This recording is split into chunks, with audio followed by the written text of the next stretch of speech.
Plus de 400 élèves finalistes qui étaient bloqués en Ouganda ont été déplacés vers Rutshuru Centre pour passer les examens d'État édition 2022. Parmi eux, 237 sont logés dans les enceintes de l'ISP Rutshuru à leur grande satisfaction. Alexis Ntagissa est l'un d'eux. Nous sommes fiers de nous voir ici. Auparavant, nous étions en Ouganda et nous nous sommes retrouvés ici comme des finalistes.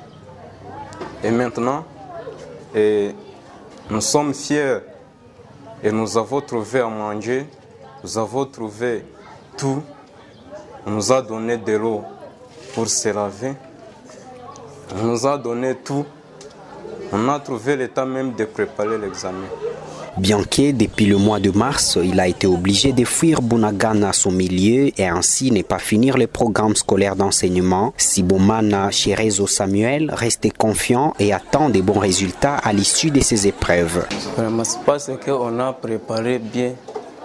On n'a pas de difficultés à nous, vraiment. On a préparé l'examen d'État. Nous sommes sûrs que nous allons travailler très bien. L'organisation CIOTA, chargée de l'encadrement de ses élèves finalistes dans ces sites, essaie avec l'appui d'autres partenaires de les mettre dans des conditions plus ou moins bonnes pour leur permettre de passer les examens d'État avec tranquillité, rassure Justin Bizimana, président de CIOTA en territoire de Rutshuru. Ils ont fui les atrocités, c'était au mois de mars et c'était en cours d'année. Et donc le problème c'est qu'ils n'ont pas eu l'occasion de finir toutes les matières qui étaient prévues au cours de l'année. Mais écoutez, à l'impossible ni n'est tenu, on ne peut rien faire comme les épreuves sont là. Nous pensons que nous sommes en train de les mettre dans des conditions plus ou moins bonnes parce que effectivement c'est dans un site où ils ont été accueillis. C'est pas facile parce que ce sont des élèves qui sont traumatisés par la guerre depuis leur zone où ils sont venus. Mais écoutez, on n'a pas de choix, nous devons les encadrer, voir s'ils peuvent bien passer ces examens d'État et pouvoir trouver leur diplôme. C'est dans les centres d'examen d'État Jomba 1 délocalisé à l'Institut Mapendo de Rutshuru que l'administrateur militaire, le colonel Bakole Nyengele Luc Albert, a lancé officiellement ces épreuves, une façon pour lui de rassurer ses élèves venus des zones sous contrôle des rebelles du M23 qui doivent rester concentrés. Ils doivent être là sans inquiétude. Ils sont dans un terrain qui est contrôlé par les forces armées de la République démocratique du Congo. Et si nous nous sommes présentés personnellement, c'est pour leur donner cette assurance. Et pendant tous ces 4 jours, ils seront bien en sécurité et passeront calmement leurs examens. Bien que ces élèves n'ont pas fini normalement les programmes scolaires suite à la guerre, les ayant poussés à fuir leur milieu, les stratégies d'encadrement en dehors des écoles mises en place par le responsable de l'éducation à Rutshuru pourront impacter positivement aux résultats de ces épreuves, estime Amos Kambale Kaundu, inspecteur chef de poule de l'entité éducationnelle Rutshuru 1. Juste au moment de la guerre, il y a les gens qui se sont dispersés, les gens se sont orientés vers les pays voisins, l'Ouganda. Les autres sont des déplacés internes.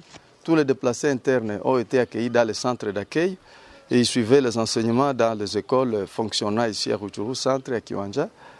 C'était un effectif important que nous avons. Les autres, là qu'ils étaient, ils étaient aussi encadrés par leur préfet parce qu'ils ont fui avec leur préfet. Bien sûr, ce n'était pas un encadrement effectif, mais la base, ils l'ont déjà à partir des connaissances qu'on leur avait transmises. La première journée clôturée, les élèves espèrent à la réussite mais regrettent de constater l'absence de certains de leurs qui seraient restés en Ouganda par manque d'informations. L'examen, ça a passé bien. Ça a été facile, mais il y a les autres qui n'ont pas passé l'examen. Ce n'est pas tout le monde qui a eu la chance d'être informé.